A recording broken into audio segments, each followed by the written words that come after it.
up, all my dorks, nerds, geeks, and gamers? It's your host, Ghost here, and today we're going to be talking about, well, it's another episode of Dorks Movie Minute. Today we're going to be talking about Hawkeye episode 5 and 6, the final two episodes of the series. Very excited about this big finale of what's happened here and what's going to happen in the MCU going forward. This episode, titled Episode 5, entitled Ronin. Very strong episode. It's not the strongest episode of the series. I think that's the next episode. But this is a great way to bring everything to a head and to get that tension to the top point that we need it to be for that season finale. To finally get all these answers to all these different seeds that we are seeing planted throughout the series.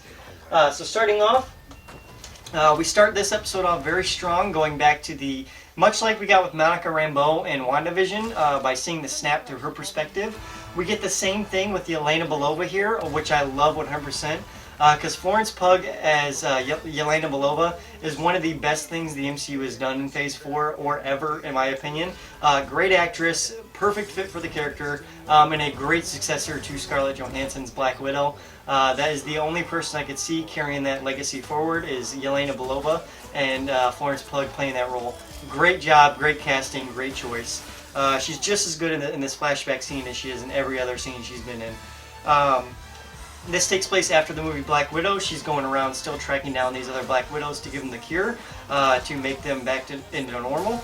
And just at this point, they cure this lady, but we find out she was already cured to begin with. She has a family, she's happy.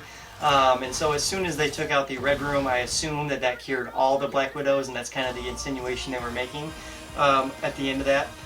So yeah, she's fine, and she ends up getting snapped in the middle of this while she fights this girl. She comes back, 5 or 10 years later. I think it's 5 years later. She comes back, and then she finds out that this girl's still normal or whatever, and she's free to live there or whatever.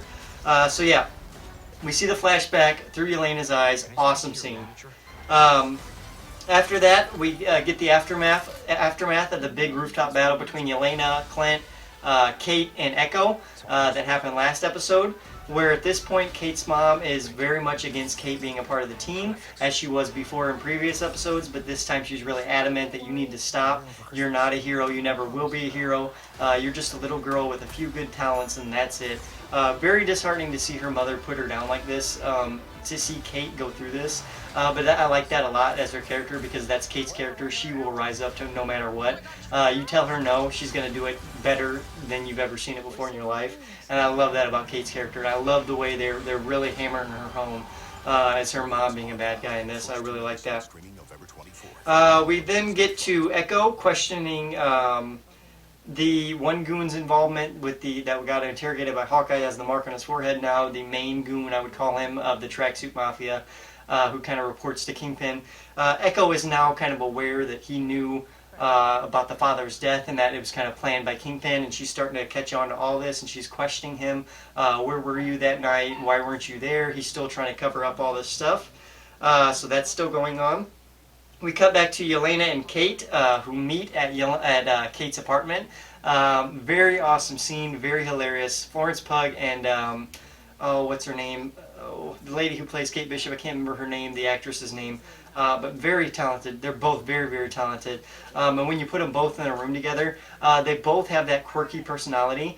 They play off each other so well that this scene alone, there is another scene in the next episode that tops this one, but these two scenes together with Yelena and Kate interacting, I would have loved to see a whole series on just Yelena and Kate doing adventures. I think that should be the next thing they do with the Hawkeye character, with Kate Bishop and Yelena Belova. I would love to see those two together on an adventure, like a full-fledged adventure. But definitely hilarious scene, great acting, great writing, and they play off each other really, really well. But at that point, Yelena basically tells Kate that yes, she's here to kill Clint for Black Widow, for Black Widow's death or whatever reason. She doesn't believe that she sacrificed herself or whatever, and she's been hired to kill Clint. We then cut to Clint visiting the Avengers Memorial, and he basically says his goodbyes to Natasha while he's looking at the plaque that has all the Avengers' names on there in the Battle of New York. Very touching scene, very emotional scene for Clint Barton. He takes out his headset just so he can even focus on the focus on the respect that he needs to give to his Avengers teammates for everything that's gone down leading to this point. And he does that. It's very cool. We then get Clint sending a message to the other two tracksuit mafia guys by shooting an arrow through the car, basically telling him that he wants to meet with Echo alone, and that's so he can finally confront her, take her down, and either convince her to leave him alone, or to convince her to either kill him and be done with it. Either way, but yeah, that leads to a fight between Echo and Clint. Pretty epic battle with them going back and forth. And we can see more here that Echo is a very well-trained fighter. She can hold her own against an Avenger, being Hawkeye. And Hawkeye's still just as good as being the Ronin as he always was. Which then leads to him winning and him basically telling the truth about what happened to her father. And that Kingpin did have an involvement and that she shouldn't really write him off just yet. So that's the end of that. And then we get the big reveal that Yelena was hired by Kingpin, who is working with her mother, which shows a picture of the Kingpin, which is Vincent D'Onofrio, which is amazing to have him back as Kingpin and to finally see that confirmed in that final picture they show us there in the end. Amazing ending. I love that so much. So yeah, so we basically learn all that at the very end of the episode. So this episode 5, I'm going to give it 8 out of 10, called Ronin. Like I said, there was some really good action scenes between Echo and Clint. There was a lot of touching scenes between, Clint visiting the memorial service, or the memorial of the Avengers and all that. And seeing Kate's mom and Kate's relationship play back and forth was kind of emotional as well. So yeah, a lot of stuff works in this episode, but it's not the big finale that we're there yet. This felt more like a build-up of the snowball before it reaches the bottom of the hill. So it's a solid 8 out of 10 for episode 5, Ronin. Moving on to episode 6. So this is Christmas. Now guys, I'm going to spoil this right away. This is a fantastic episode, fantastic finale of basically anything Marvel that you can think of.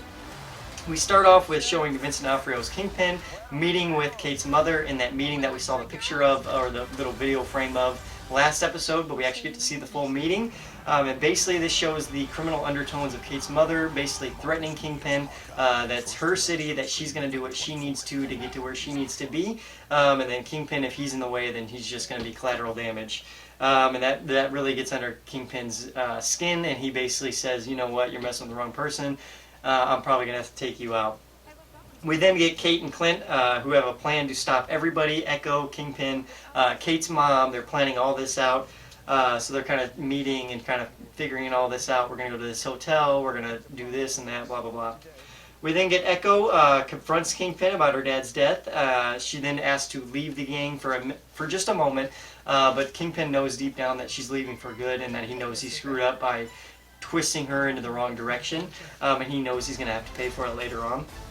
We then get Clint and Kate building a bunch of trick arrows.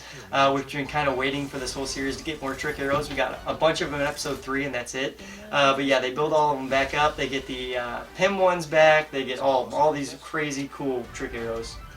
They go to the party. The party gets attacked by the goons, which is crazy because you got Hawkeye using dinner plates to reflect sniper shots. You got Yelena there climbing up the building on the side of the building, trying to get to Clint while Kate's trying to stop her. But yeah, very cool stuff. At the same time, we get Echo fighting one of the goons at the party. And then we also get Yelena and Clint fight. This is the start of the Yelena and Clint fight. They start inside the hotel room. They end up going to this ice rink, and on the ice rink we get a whole battle with all these different goons, with Kate, with Clint, with Yelena, all these Kingpin goons, all these LARPers. It's chaos. There's stuff going all over the place. They're using trick arrows. They're throwing trucks at each other, shrinking them down with arrows. It's just nuts. It's an amazing battle. It works really well with the Christmas theme and the setting they have. It works really, really well. Almost as good as that first car scene in episode 3. Almost as good, if not better. But during this Yelena and Clint fight, they eventually come to terms with Natasha's sacrifice, with Clint basically telling her, she talked about you all the time. I would never do anything to hurt her. Whatever decision she's made has been her decision. And then Yelena eventually accepts that and lets Clint go.